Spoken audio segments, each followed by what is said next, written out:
y'all. It's hate week number 2, this time versus the Alabama Crimson Tide. And obviously, outside of just the rivalry, I mean, these two teams do hate each other, but everything is at stake as far as the playoff implications go. So Tennessee's going to have to come out with a very good game plan versus a very, very good Alabama team. And on Mondays, y'all already know that we like to take a look at the opposite team's offense versus Tennessee's defense. So we'll be breaking all that down today. Please let us know y'all's thoughts and concerns, all that good stuff down in the comments section as we go through this. And also, please do us a very big favor. Make sure to like and subscribe to the channel. All right, y'all, let's take a look at these stats right here. Alabama's offense versus Tennessee's defense. I'm not going to read off every single stat line. So if you want to look at it a little bit more closely, just pause it and you can take as much time as you want. First and foremost, Alabama is going to run the football about 35 times a game. They're going to pass it about 24 times. So they're at about 60% run to 40% pass. So their total offense is ranked number 35. Tennessee's total defense is ranked number 2. Their scoring offense is ranked number 10. Tennessee's scoring defense is ranked number 4. And Alabama is giving up about 2 sacks per game. So they're ranked number 72. And Tennessee's getting about 2 sacks per game. We're ranked number 70. On down to the passing numbers, Alabama's passing offense is ranked 38th. Tennessee's passing defense is ranked 19th. Alabama's rushing offense is ranked number 51. Tennessee's rush defense is ranked number 5. Third down conversions, Alabama is ranked number 30, and Tennessee's ranked number 2. We were just at number 1 last week, but that number just looks absolutely incredible. That's going to be a major part in who wins this game, and so is the next one, red zone. Alabama's actually ranked number 80, which is kind of crazy to me because I think that with all the weapons that they have, it's a nightmare to try to stop them in that red zone, and Tennessee's ranked number 6. So those numbers look really good, especially compared to Tennessee from last season. Now, turnovers, Alabama's ranked number 82, and Tennessee's ranked number 55. So just with the stats that we like to look at, Tennessee is winning in every single category, but the game is not played on paper. It's played on the field. Let's go ahead and take a look at some of the key players for Alabama. So let's start off at the top with Jalen Milroe. We all know that he's Alabama's quarterback. He's going to be number 4, listed at 6'2", 225 pounds. He is a redshirt junior. Passing this season, I think he's done a phenomenal job. His numbers look great. He's averaging 247 yards per game through the air and also 11.2 yards per attempt with 2 touchdowns through the air, averaging about 0.6 interceptions. But he is completing passes at almost 73%. So very impressed with those numbers. On to his rushing numbers, averaging about 12.8 carries per game, which is going to be more than anybody on their team. 53 yards on the ground per game, 4.1 yards per carry, and almost 2 touchdowns on the ground. So this is a guy that, I mean, he's averaging close to 4 touchdowns per game, and he's doing it a lot of different ways. But we'll kind of talk about him as a passer first and foremost, man. He stands inside of that pocket, and he's always been deep accurate. But where I think he's really picked things up at is with his intermediate game. I just kind of feel like this entire offensive scheme and all that, like he fits it well, and he's playing with a high level of confidence. But yeah, I mean, he's not afraid to throw the ball down the field into some tight windows, and he can throw from the pocket, on the run, whatever. He's playing great this year. Now, just talking about his legs, number 1, he's clocked at 22.9 miles per hour this season. So very fast. That's going to be sub 4.4, almost, I would say that's going to be like maybe a lower 4.3, close to like a 4.2. So he can most definitely skate. And as we touched on, they will have a lot of designed quarterback runs for him where they like to spread the whole field out or, give you some misdirection looks with some jet sweeps, option plays, things like that. But he can definitely make you pay. You want to try to keep him contained, keep him from hitting those edges. And I think that if Tennessee can kind of do that, then maybe we can limit what he has done so far this season on the ground. That's going to be one of the biggest keys to this game, is limiting just Jalen Milroe, period. If we can slow down what he does, which is not going to be easy by any means, but if we can kind of slow him down, then we'll slow down what Alabama likes to do on offense. So the next player is going to be wide receiver Ryan Williams. We all know that he is a true freshman. He's going to be number 2 on their roster, listed at 6 feet tall, 175 pounds. And he's averaging about 3.5 catches per game, 96 yards through the air, 25 yards per catch, which is outstanding, and 1 touchdown per game. So we all know that he's extremely explosive. He's averaging, he got up to about 22.2 miles per hour this season. So that's going to be sub 4.4 as well. They like to run him on a whole lot of deep routes. It's a lot of vertical stuff, or it's just comeback. They don't open up that route tree as much for him. It's not a whole lot of double moves with him. It's just kind of, hey, run straight. We're going to throw it up, and it's been working. So he's an incredible athlete. Tennessee's going to have to bracket him some. Now, we've got guys that can run. I think that we can run with all these guys. But at the same time, with this type of speed, if you're playing on defense, you're going to have to give some leeway, maybe come up and make tackles on him. But yeah, he can also make you miss on some of those shorter catches. So very good player. We've all heard about him. We've all seen him. But hey, SEC ball, we had to come show up ready to play every single week. Now, on to the next player, Jam Miller. He's going to be their number one running back, and he is number 26 on their roster, listed at 5'10", 218 pounds. He's a junior. On the season, he's averaging about 8.5 carries with 60 yards on the ground per game, 7.1 yards per carry, which is outstanding, and he has 5 touchdowns on the season. Now, I really like his game. Okay, he's a guy that has been clocked at 22.3 miles per hour, so very fast, great straight line speed, but he runs with a ton of patience. He's going to be their more patient running back. He sets things up well, and Alabama likes to run a lot of inside zone, but within that zone, man, he can find that crease, get up the field, and he can make you pay. It's going to be a lot of stress on Tennessee's linebackers, on Tennessee's safeties to tackle this guy, kind of stop him before he can get started. And he's going to fall forward, run hard. He can also catch the football out of the backfield. So just kind of like a all-purpose, almost like dual threat sort of a back.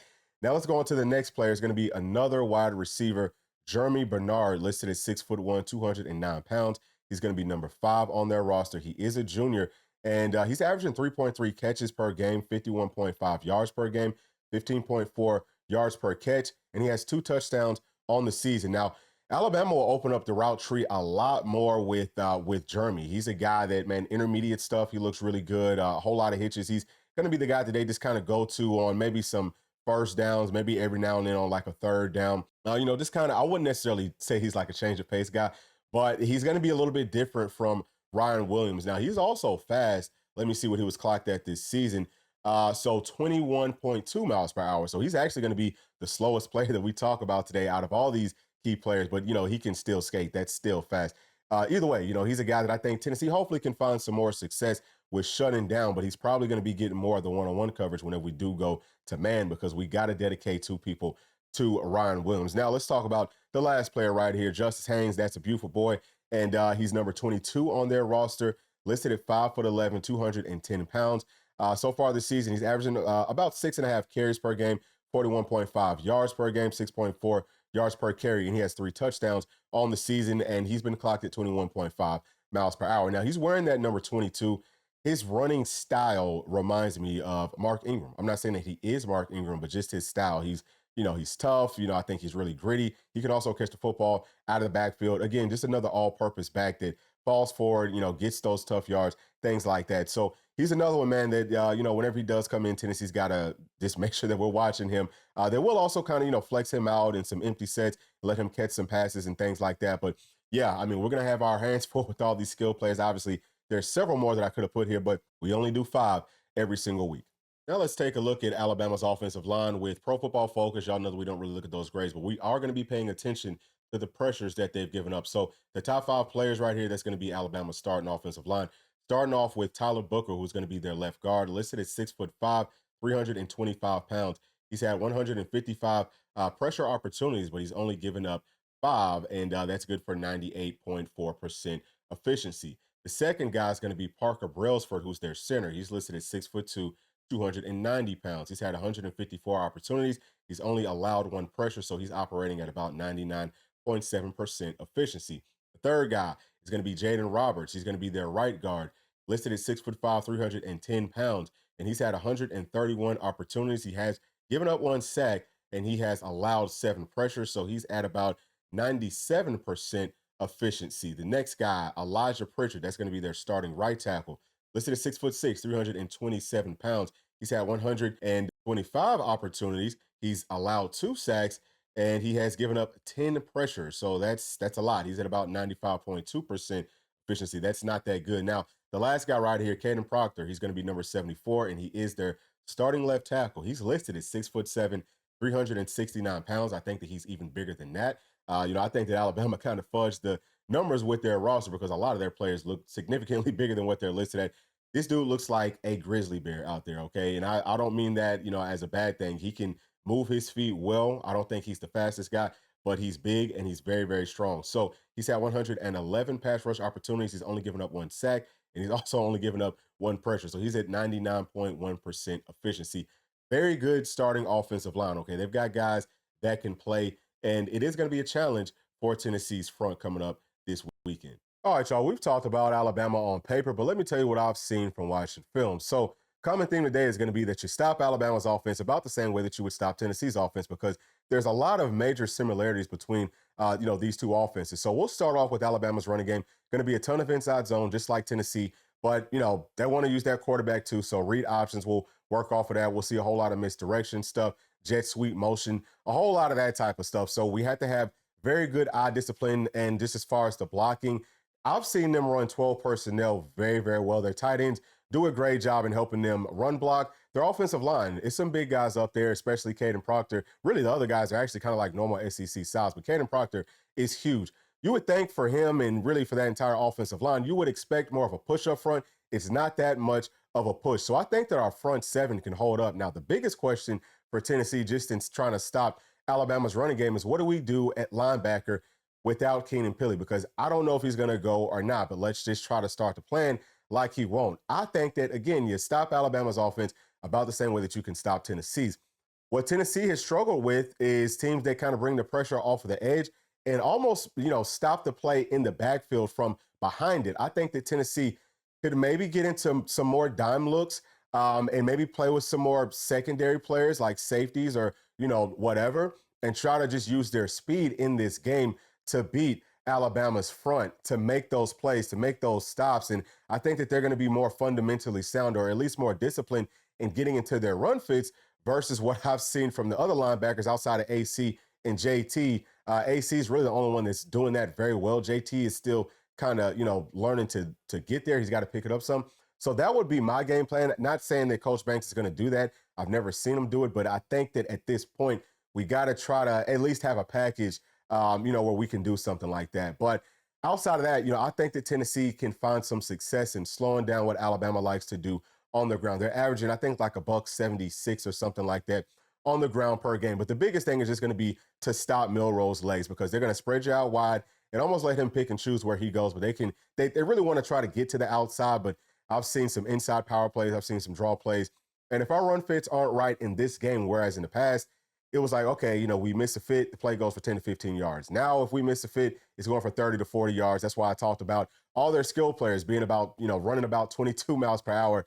It's a whole lot of speed. We've got to get into our run fits. We've got to be fundamentally sound and just try to bottle up what they do. Let's not give up major busts in the running game. Now let's talk about Alabama's passing game up front.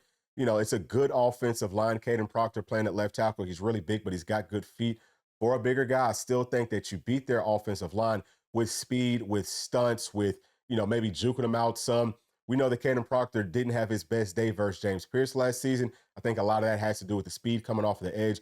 James Pierce's first step is one of the best in the world right now, but he needs to have a secondary move. All of our guys need a secondary move. I've seen this offensive line struggle more with the secondary moves, with the spin moves and all that type of stuff. So based off of the way that we typically like to rush the passer, I think that we can have some success with our front four. Now, the thing about that is, if you look at, us versus Arkansas, we tried to maintain the pass rush lanes, I think, to a fault, so much that Taylor Green wasn't able to do anything with his legs, but he was able to throw the football because he had too much time back there. We cannot give Milroe that much time. So we got to find a really good balance of, we got to play discipline and not let him, break outside. But I think that we're going to have to blitz. I think that we're going to have to heat him up a lot.